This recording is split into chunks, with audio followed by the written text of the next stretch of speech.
Steve, closing out Sebring 2015. It's been an interesting week to say the least. A lot of exciting aircraft out here, but one of the things that is hard to ignore is the fact that a great deal of these aircraft are either amphibious or float equipped, which would seem to be just manna from heaven for the guy who runs the Seaplane Pilots Association. Tell us a little bit about SPA. Well, SPA is the international advocacy organization for the seaplane community. We're the ones out there keeping the waterways open, number one. Number two, working on safety processes to keep these pilots and these aircraft safe. We're working with the insurance companies on these safety programs. We're also trying to reduce the insurance rates by doing that. We also have scholarship programs to foster the next generation of seaplane pilots.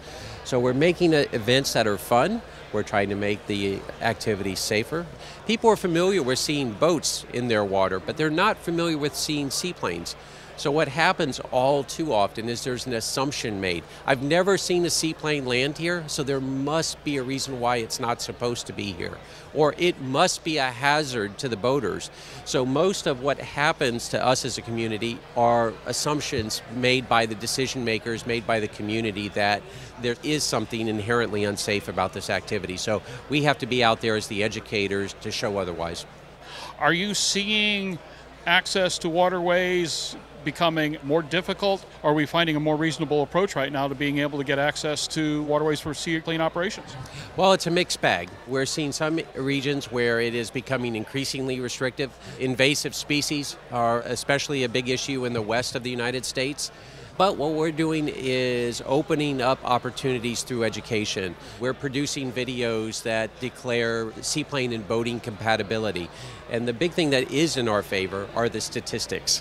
When you start looking at the seaplane safety numbers, when you start looking at the boating statistic safety numbers, that's where we have the advantage. That's where it's very easy to make our point.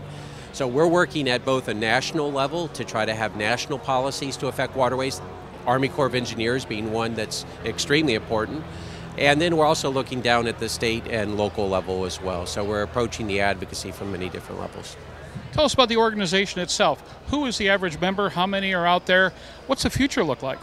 We're seeing a massive spike in popularity of seaplanes. Here again, as you can see on the ramp out here, I would say 70% of the airplanes out here are either float equipable or they're flying hull design.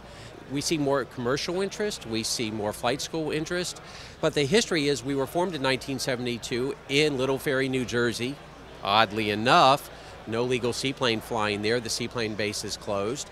But we are stimulating it through scholarship programs. We're seeing a lot of commercial interest. We're seeing a lot of other interest. And one of the great things is through getting a seaplane rating, through doing this kind of flying, we actually improve your flying skills. So there's a lot of benefit for the average pilot.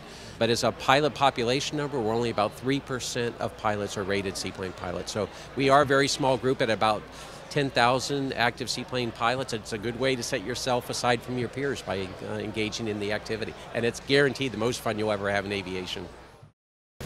Ready for a bold and never boring LSA? Check out the Renegade, Little Rascal LS1 and LS2 fully aerobatic light sport aircraft with dependable fuel-injected Lycoming AEIO 233 power.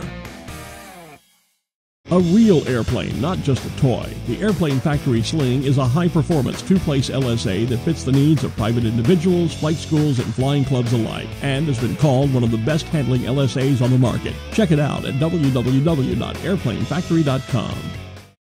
For Joe Private Pilot, who's looking for something new to do, wants to find a way to spice up his aviation life, how does that person learn the basics and safely enter the seaplane pilot community? Well, get engaged with the Seaplane Pilots Association. Essentially, there are seaplane flight schools in most states in the United States. We have an app that's free to all of our members. We're going to make it free to the general public when it comes to the flight training guide in the very near future. But it lists every seaplane school in the country, the type of aircraft they fly, the kind of ratings that they do, has their website information, their phone number, their email, everything. The training's very easy, 6 to 10 hours in most cases, $2,000 to $3,000. So you're going to become a better stick and rudder pilot, you're going to gain some new skills, new perspectives, and it's not that challenging to do. And on top of it, you get the perks of flying a seaplane. What is your general outlook right now just for the health of the industry from the standpoint of what you're seeing? Are you finding people being energized by the kinds of choices that seaplane flying allows them? Are you seeing any trending data that gives us some idea where all this is going to go? As a society, we're looking for more extreme sports. We're looking for more outdoor adventures. So I think the future is very bright for us from that standpoint. The big thing that we have to really conquer right now are the cost challenges, the cost of getting engaged. And one of the things we're going to do to help address that is really try to provide a conduit for people to get into flying clubs with seaplanes to make them more affordable. This year we're setting up our own flying club with 5 members with a J3 Cub. It'll cost less than $15,000 for each person to have a 5th share of a seaplane. So we're going to look at ways like that here again to make it more affordable for people to get engaged. The one thing I've always been impressed with from the seaplane pilots community is that very little arrogance. Here's my seaplane. Come on, have you seen it? Have you ever been in the cockpit? Have you ever seen what this is like? Do you want to go for a flight? That's what we try to do. We really pride ourselves on, I kind of say, the Flying Kiwanis Club. We want to be the good guys that come into your neighborhood. We want to share our activity, our experiences, and that's what it's all about. And that's really unusual in the general aviation community today.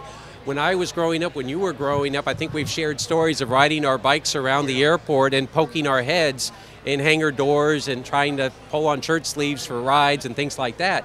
Well, it's hard for young people today to get past the fence. There's barbed wire fences and badges needed, and there's not those opportunities.